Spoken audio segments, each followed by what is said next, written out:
suñu caravane bi nag dafa dajeeg suñu benn frère fii muy def caravane ku ñuy wax Abdoulaye Sow ngeen daj ko bu baax. loolu dafa leer. waaw monsieur Sow ñu ngi lay félicité bu baax a baax. gis nañ liggéey bi rafet na. président de la république Macky Sall moo soxla. te gis nañ ne ñëpp ñoo xam ne Macky Sall amal na leen njëriñ wala bu Macky Sall nekkee ñu nekk ñooñu tey wala ñu bëgg Sénégal tey summeeku nañ dugg ci biir langue bi pour jàppale son excellence Macky Sall kon ñu ngi leen di félicité ci loolu jërë ngeen jëf. salaamaaleykum mbooloo mi. je crois que ni carte gi leer na nañ.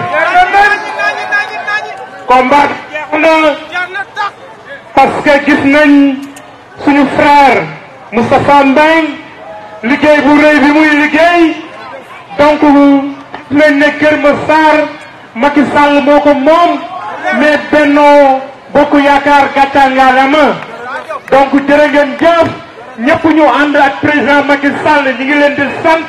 amuñu seen fay lii la ñu soxla lii lañ bëgg taluñu leneen lu dul jàmm merci beaucoup. jàmm rek booloo nekk benn liggéey jox ko victoire bi jërë ngeen jëf. honorable Dara Senghor Noy mi ngi nii moom tamit. dégg damaa bëgg Macky Sall li nga koy liggéeyal ci dëkk bi yàlla na ko gis yàlla na ko dégg te yow lenn ñoru la lu dul ñu fal Macky Sall premier tour.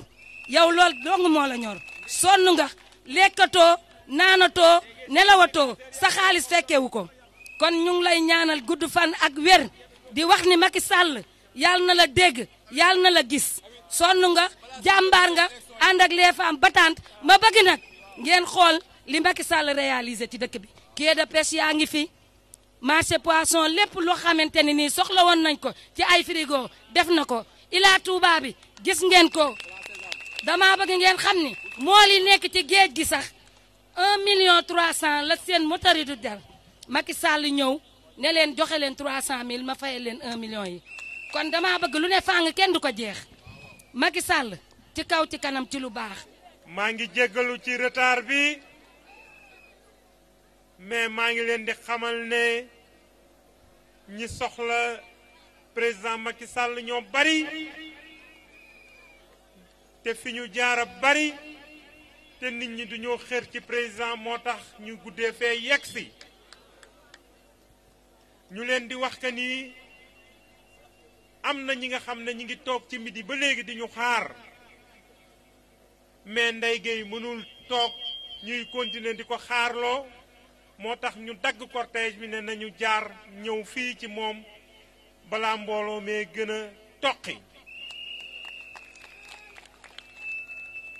ñu leen di jéggalu nag mag ñi at imam yi fi nekkoon mais aussi at jigéen ñi parce que toogaay bi toogaayu dëgg la mobiliser lu toll nii ci tey doomu aadama ñu toog xaar ba heure bi su doon naxe dem na ñibbi mais kon Ndeye Gueye lii nga mobiliser yaa ko moom et gox bi génn nañ wuyu si la donc ñi ngi leen di sant di leen gërëm ci wuyu si boobu waaye yaakaar naa ne du ngeen ko rëccu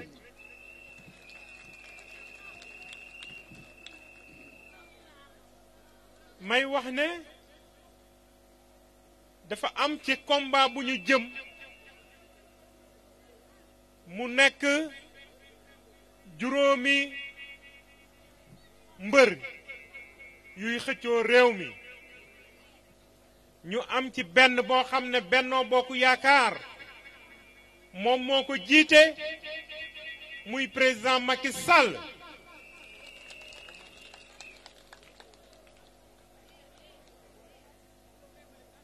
mooy suñu mbër ñi ci des nag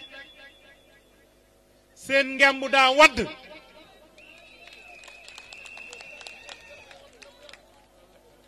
loolu moo tax gis ngeen président Macky Sall démb daa wàcc oto yi di daw kooku day won ne gaay yi duma seen morom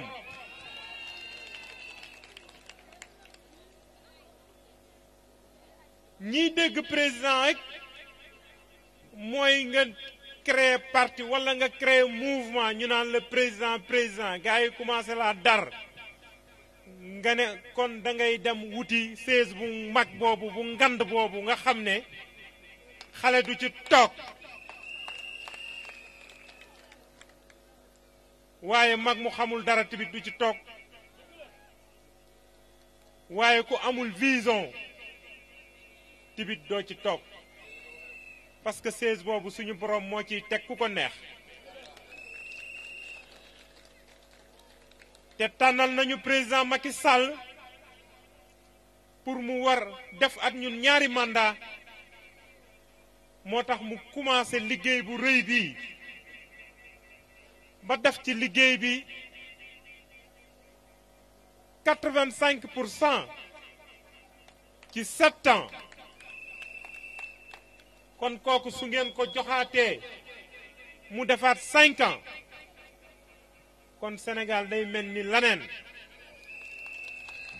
waaye ñi nga xam ne amuñu bilan amuñu programme lu dul xaste at wax bu ñaaw mais ñooñu nan lañ leen di joxe réew mi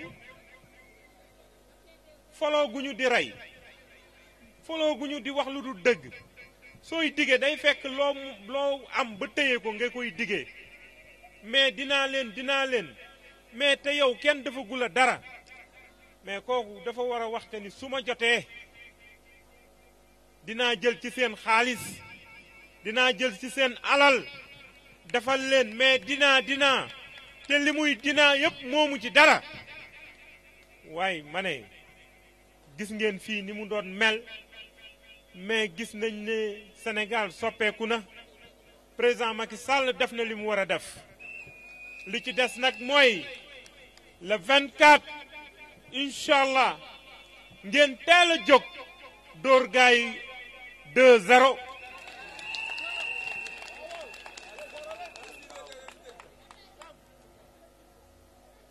di wax ne jël naa fi kàddu juum parce que lu tax ma juum mooy dama nuyuwul ki nga xam ne moo yilif gox bi muy le maire de commune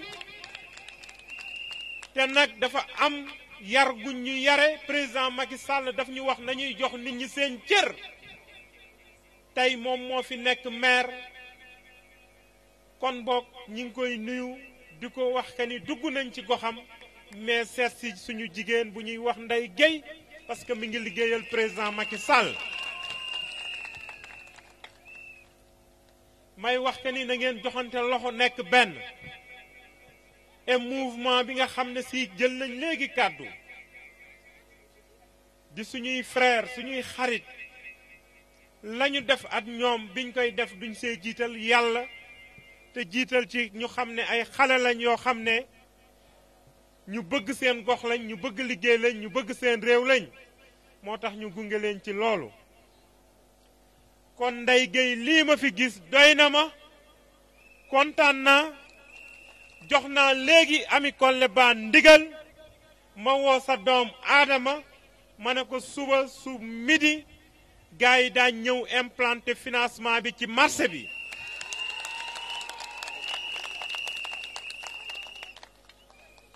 kon boog suba place bi am nañ ko suba midi incha allah ki ñuy wax Amadou Ba te mu topp ñu muy Oumar Fall dina ñëw teg fi kees bi jigéen ñi bàyyi seen xel ke ni waaye lu nit leb na fexe ba fay ko ndax moroomam am waaye kees bi aussi nañ ci bàyyi suñu yaay yi nga xam ne du ñuy xëy suba suñu tëddee suñuy yeewu duñuy yeewoo dara du ñuy bëgg xëy suba dem marché te duñu am dara lu ñu yóbbu marché suñ ñëwee ci kees googu nañ leen lebal loo xam ne dinañ leen permettre ñu mën a togg añ une semaine yoo xam ne daañu mën a am occasion mën a fayaat seen bor te fitna du leen ci fekk kon boog may wax la jeunesse li ci des maat yéen la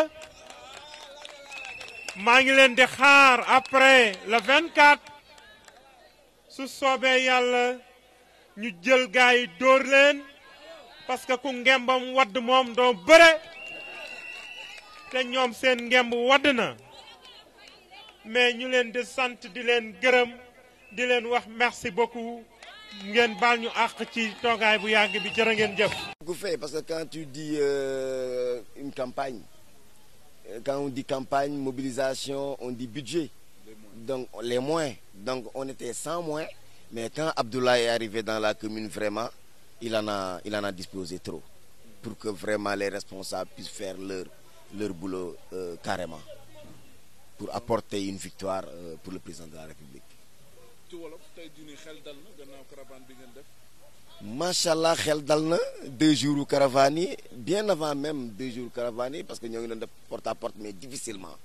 Mais tay avec vraiment le PCA Abdoulaye Sow, xel dal na pour vraiment nous am 85% dans la commune de Keur Massar.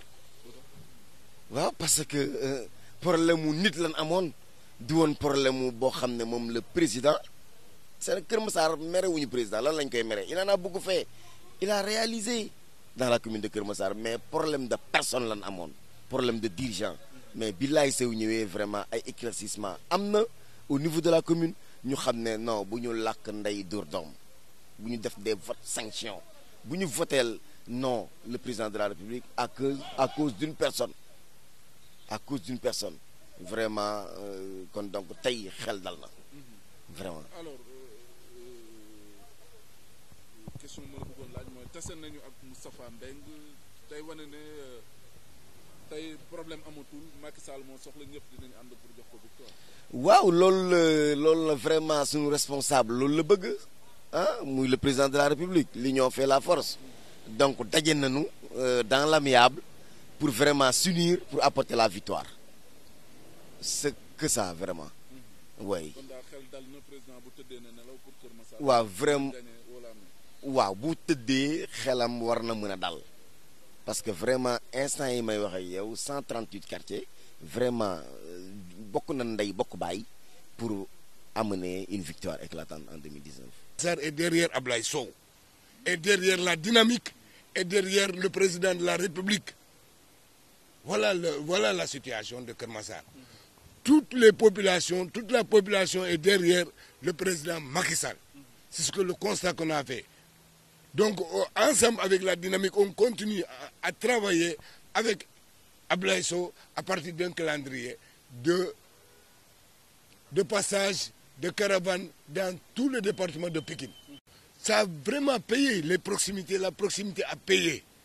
On a fait la proximité. Aujourd'hui, il faut maintenant encore y aller avec une caravane. Parce qu'on ne peut pas tout faire en proximité. On a fait la proximité, comme l'a suggéré le président. Les populations sont derrière le président de la République. C'est le constat qu'on a fait. Voilà. Alors, vous avez rencontré également Moustapha Mbengue aujourd'hui de l'autre côté. Quel est le commentaire que vous avez? Mais quel commentaire? Sinon, une satisfaction. Parce qu'il travaille pour le président. Nous aussi, nous travaillons pour le président. Il n'y a aucune animosité entre nous. Il travaille pour le président, nous travaillons pour le président. Il n'y a pas de problème. Voilà, on va mettre tout dans la même corbeille. Il n'y a pas de problème à Keur Massar, les gens parlaient de tendance et autres pour vous. Ce n'est pas une question de tendance. C'est politiquement, on ne peut pas s'entendre. Mais humainement, on s'entend. Politiquement, par rapport à des stratégies pour faire gagner le président de la République, c'est là où on ne s'est pas entendu. Mais humainement, il n'y a pas de problème. Mais aujourd'hui, il est en train de travailler. On s'est rencontrés, on s'est embrassés. On a été on est ensemble dans Keur Massar. On travaille. Il travaille. Aujourd'hui, nous travaillons, nous nous rencontrons, nous nous saluons. Et c'est toujours dans la même corbeille du président. ànd bi nga xam ne moom la ñu àndal le président Ablaye Sow dafa fekk moom ñu fekk ñu am ci liggéey bu am solo bu ñu fekk au niveau de Keur Massar installer le comité électoral parallèle au comité électoral du maire mi nga xam ne dynamique unitaire la tudd de Keur Massar lenn taxu ko jóg muy réélire le président Macky Sall au premier tour. Alors tey jii nii ba ngeen defee caravane yooyu ban jàngat ngeen ci am par rapport ak retour bi ngeen am ci population bi yëpp. waa caravane bi duñu wax ne caravane président Ablaye Sow la c'est la caravane du président Ablaye Sow et de la dynamique unitaire ndax yaakaar naa ne bañ doon teg itinéraire bi ñun ñoo ko teg ensemble liggéey bi yëpp ñun ñoo ko teg ensemble ba démb lañ ko commencé ñu am ci lu am succès ndax avant caravane bi comme ni ko honorable waxee sànq dañoo tàmbale ci visite de proximité yi nga xam ne suñu kilifa gi suñu camarade le président Macky Sall moom la ñu sasoon pour ñu def ko au niveau des différentes communes mais yàlla def na ci ndox bu sedd ndax Kër Massar ñëpp tiitaloon nañ ko mais ba ñu duggee ci gox-goxaat yi waxanteeg les porteurs de voix mooy les délégués de quartier waxanteeg imam yi waxanteeg bàjjenu gox yi xel war naa war a mën a dal loolu moom moo tax nag liggéey bi nga xam ne sumb nañ ko pour jox une victoire écrasante au président Macky Sall au premier tour xel war na cee war a dal te tamit dañuy dalal suñu xelu camarade le président Macky Sall